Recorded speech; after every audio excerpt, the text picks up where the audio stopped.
Welcome back to the Love Door. If you've been with me through episode 5, you know the heartbreak we just walked through. Today, I want to talk about what happens after the silence, after the execution, after someone you love is taken by the state. What now? How do you keep going? What happens after someone you love is executed? People don't talk about that part. There's a silence that settles in, not just in your day-to-day, but in your bones. And in that silence, you have to find a way to keep breathing. It's been a few weeks, actually a couple of months, since Richard was executed. And the truth is, I still don't know how to talk about it. There are moments I feel completely hollow. Others where I catch myself laughing at something and then feel guilty for it. And then there are the strangest, softest moments, like when I'm driving and I swear I hear his voice in my head, making some dumb joke, calling himself my therapist. Grief, when it comes from death row, is unlike any grief I've ever known. Because it's not just about losing someone, it's about the way they are taken. It's about a system that sets a date and a time for your person to be killed and expect you to just plan around it, buy a plane ticket, watch the clock, and somehow keep going. But even in this grief, there are pieces of Richard that stay with me. Not just the memories, but the things he taught me. The way he could see beauty in broken places. The way he cared so deeply, even when he said he didn't deserve love. It changed the way I understand compassion. It made me believe in transformation, not the shiny kind, but the messy, honest, painful kind that happens in the dark. And that's the thing. I carry him with me, every day, in the way I talk to people, in the way I write, in the way I refuse to let anyone be forgotten. People think a legacy is about big, heroic actions. But sometimes a legacy is a quiet thing. A handwritten letter, a late-night phone call, a teddy bear in the mail, a prayer whispered for someone else. Richard wasn't a saint, he never claimed to be.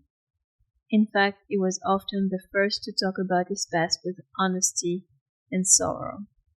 But what made him extraordinary was what he did with that sorrow. He let it change him. He let it soften him. And through that softness, he found ways to care. For me, for others on the road, even for strangers.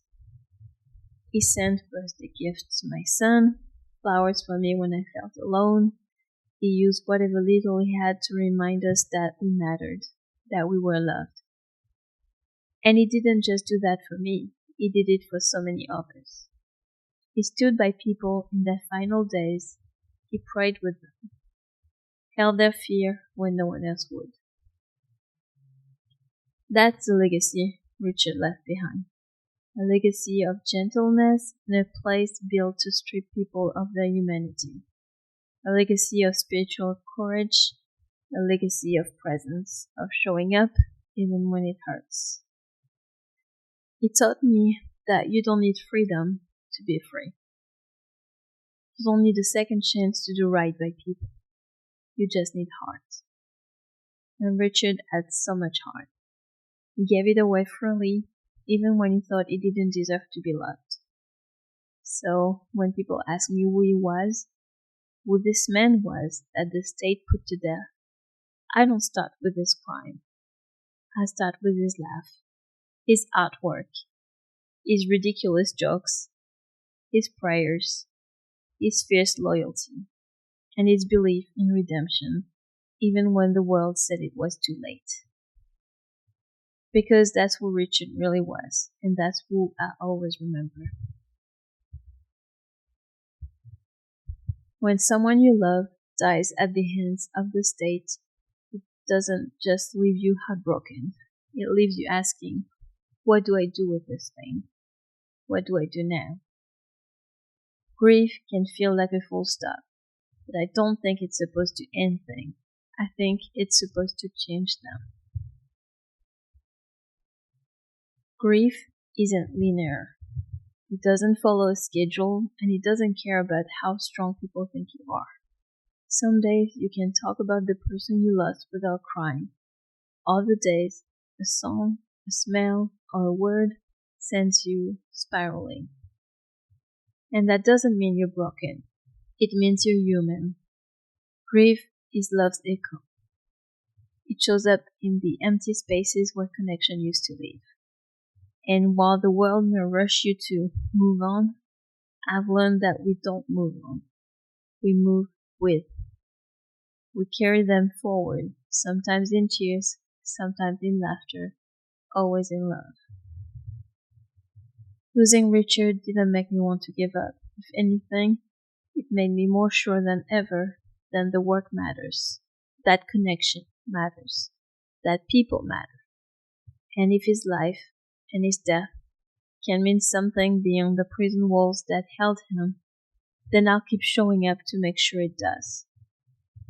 There are still so many others inside, still so many people waiting for hope, waiting for kindness, waiting to be seen as human.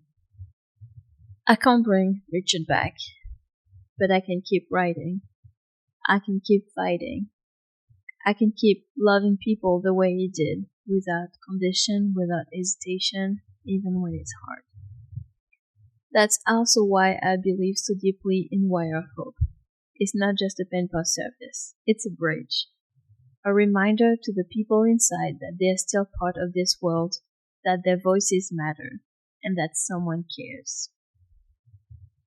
Richard was one of the earliest members, and he often told me how much it meant to be found, to be written to be seen. For him, and so many others, Wire of Hope was more than just a profile. It was a lifeline. And continuing this work feels like one of the most meaningful ways I can honor his memory. If you've ever felt moved to do something, to reach out, to make a difference, consider writing to someone inside.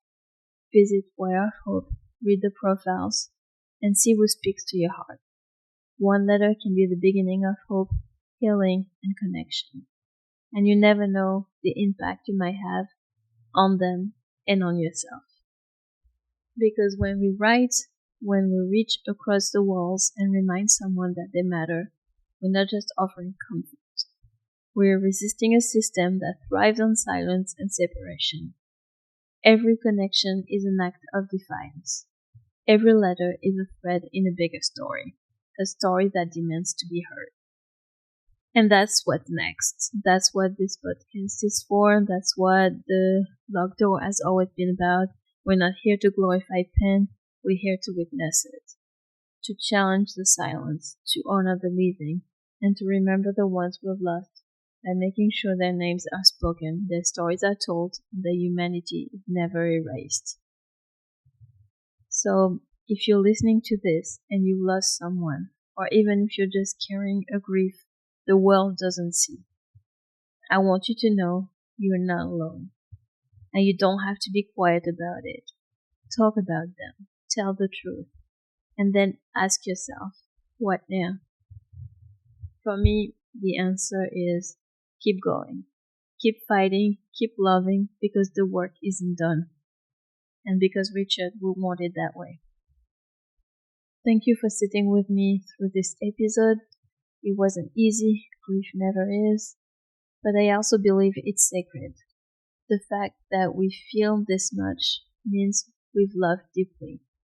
And that kind of love doesn't end, it just changes form. Richard's gone, but he's still here. In my words, in my work, in the people who knew him and were changed by him. And if this episode reached you, if it's just something in your heart, then maybe a little part of him reached you too. I'll be back soon with more stories, more conversations, and more truth about what it means to live, love, and lose under the system. In the meantime, keep showing up for each other. Keep writing, keep remembering. because even behind the darkest door, there is still light, and we're not alone in this. Thank you for listening to The Locked Door.